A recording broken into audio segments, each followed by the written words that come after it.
What's going on, guys? It's J-Ho back with more Destiny 2, and today we got some great news for next season and Trials of Osiris. So before we get into the video, I want to thank you guys so much for all the support recently, and I appreciate all of the support on some of the recent videos. So thank you guys so much for that. But moving on to the topic of the video, we got some big changes coming for next season and for Trials specifically. So ever since Trials was announced a couple days ago, there's been a lot of hype around it as well as some concerns.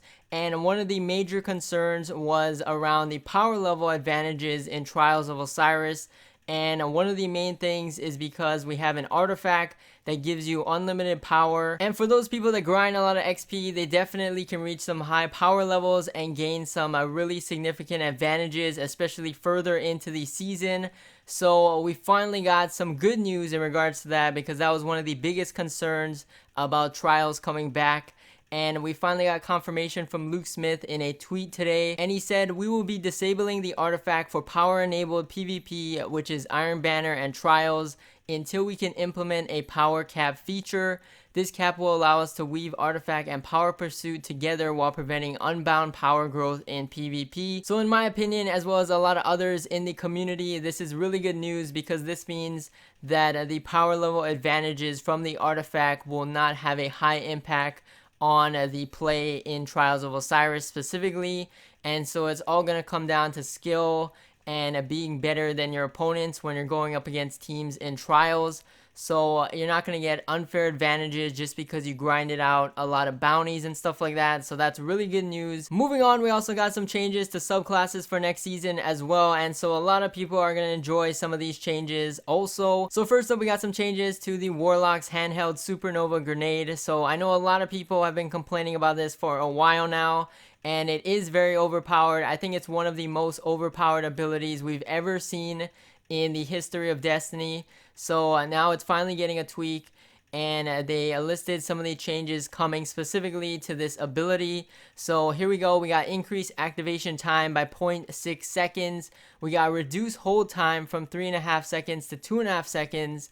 We got reduced range by 20%. Tighten the horizontal spread of bolts by 25%. Bolt explosion now does self damage, and reduce bolt explosion radius from 3 meters to 2.5 meters. So hopefully these changes are good enough to make it more balanced and easier to combat against. And they're also making some changes to the Controverse Hold exotic gauntlets, because those were really good when you pair it with the handheld Supernova. So we don't know specifics on that yet, but they are making changes to that exotic as well. Moving on, we also got some changes to the shoulder charge ability on all the Titan subclasses. So they're reducing the auto targeting angle by 50%, and they're also making the lunge distance to 5.5 meters for both targeted and untargeted lunges. So this one's really good as well, because shoulder charge can get pretty overpowered sometimes on the tracking.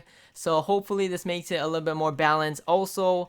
Moving on to some of the other abilities, we got the Warlock melee getting a slight change as well. So they are increasing the basic melee range by 1 meter to a total of 5.5 meters. And this is to compensate for the time that it takes to melee when you're using a Warlock in comparison to the other two classes. And then one of the last bigger changes is for the Titan Barricade.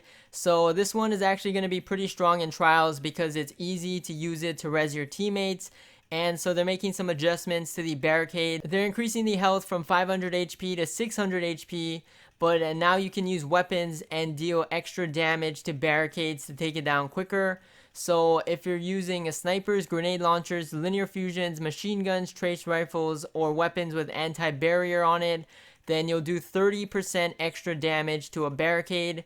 And if you're using shotguns or fusion rifles, you'll do 60% extra damage to take down a barricade quicker. So this one sounds like a really good change, so that barricades don't get too strong, especially in Trials where you can zone out areas and res your teammates and stuff like that. So a really good change in my opinion. And then the last thing I want to mention in this video is from the director's cut that came out yesterday, and they did say that they have no plans to bring back faction rallies anytime soon.